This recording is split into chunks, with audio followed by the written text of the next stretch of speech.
poor human boy living in the sewers helped a limping alien girl. What happened the next day? The sewers of Neo City were a labyrinth of damp tunnels, echoing with the dripping of water and the distant hum of machinery above. 12-year-old Jace had known no other home. His parents had disappeared into the chaos of the city's underbelly years ago, leaving him to survive on scraps and the occasional kindness of passing strangers. Yet, despite the darkness and decay, Jace had found a rhythm to life down here, a rhythm of careful footsteps, listening ears, and stolen meals. One night, as the faint glow of neon filtered through the grates above, Jace stumbled over something small and trembling near the intersection of two tunnels. He froze, heart thudding. A soft whimper reached his ears.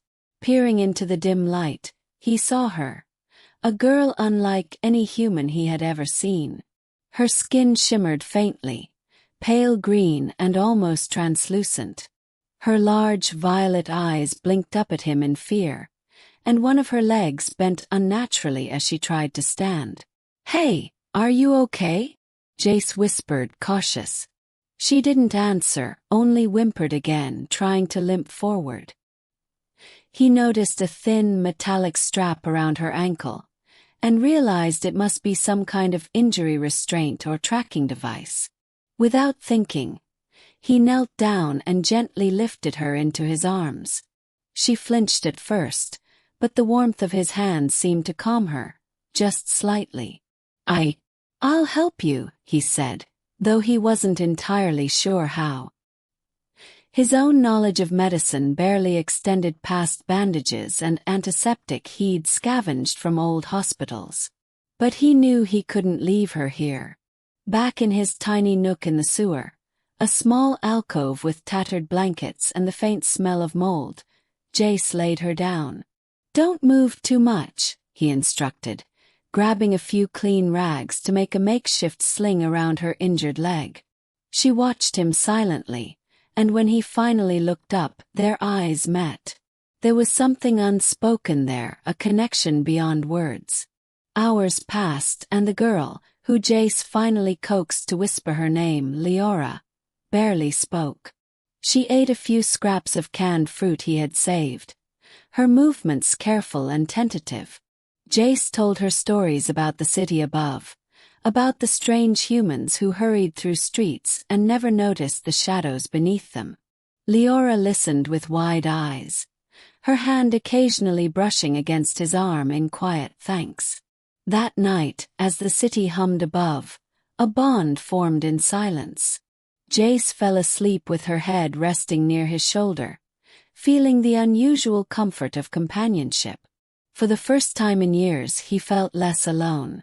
The next morning, the tunnels were bathed in pale daylight filtering through the sewer grates. Jace woke to the sound of soft humming. Elara was standing, carefully, gingerly, but standing nonetheless. I can walk," she murmured, voice melodic and foreign. Jace's eyes widened. "Really? You're okay?" She nodded slowly, testing her weight. "Thanks to you," she said, her voice gaining strength. "I wouldn't have made it otherwise." Suddenly, a low rumble echoed through the tunnel. Jace stiffened, recognizing the sound of the city patrol above, machines scanning for unauthorized dwellers of the sewers. Panic rose in his chest. "We have to hide," he whispered. But Elara didn't move. Instead, she lifted her hand, and the metallic band on her ankle began to glow. In an instant, a shimmering barrier enveloped them both. The patrol robots arrived, their scanners useless against the invisible shield. Jace blinked in disbelief. You're an alien," he breathed. Elara smiled faintly, almost shyly. "I didn't want anyone to know." "Not yet." Jace laughed nervously, relief and amazement coursing through him. "Well, now I do. And I won't tell anyone, I promise." After the patrol passed, Elara helped Jace stand. Together, they climbed through a hidden grate he had discovered months ago, emerging onto the rooftops of Neo City. The world above looked different from below, bright, chaotic, and full of noise, but also full of possibilities. "I have to go back," Elara said softly, looking out over the city. "But not yet. I owe you my life." Jace looked at her, heart pounding. "Wait, you could stay. You could live up here with me." She hesitated, then shook her head gently. "I have to find my people. But I'll come back. I promise." Before he could respond, she activated a small device she had hidden in her sleeve. A gentle hum filled the air, and in a blink she vanished, leaving only the faint scent of something sweet and alien. Jace stood on the rooftop, the wind brushing his face, the city stretching endlessly before him. That night, back in the sewers, he felt a strange emptiness, but also hope.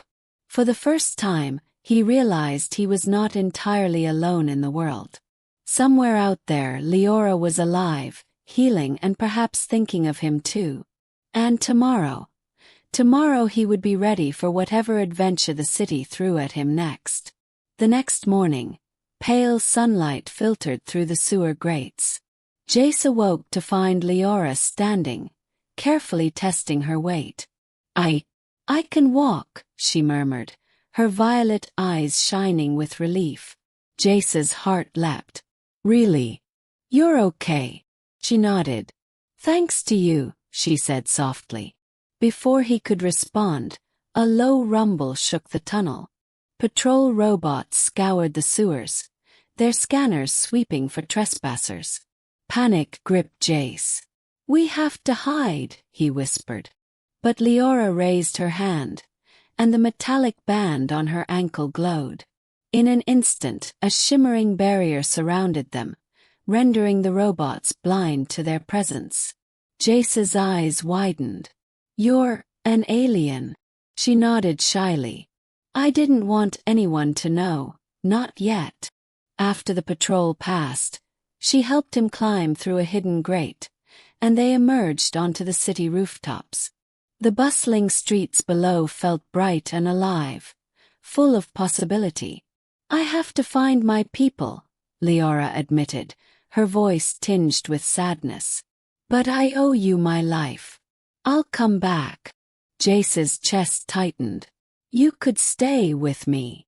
She shook her head gently. "Not yet. But soon." She activated a small device, and in a soft hum, she vanished, leaving only a faint sweet scent behind. Jace stood on the rooftop, the wind brushing his face, Neo City stretching endlessly before him. An emptiness tugged at his chest, but also a flicker of hope. Somewhere out there, Elara was alive, healing and remembering him. And tomorrow, he knew he'd be ready for whatever adventures the city and the universe had in store. For the first time in his life, he didn't feel entirely alone. Months passed, and Elara grew stronger, both in body and spirit. Guided by Jonas, she learned to live among humans, foraging, building fires, and tending to small gardens. Her royal knowledge, once meant for courts and armies, now found new purpose. She taught the villagers strategies of cooperation, resilience, and leadership. Though she no longer had a throne or a kingdom, she discovered a different kind of power, the ability to inspire hope in those around her. One morning, as the sun rose over misty fields, Jonas sat beside her. "You've given these people something no crown ever could, courage and the will to keep going," he said softly. Elara smiled, realizing the truth in his words. Her past losses were undeniable, but they no longer defined her. She had been broken, yes, but not defeated. She thought of her fallen kingdom, of her people scattered across the lands.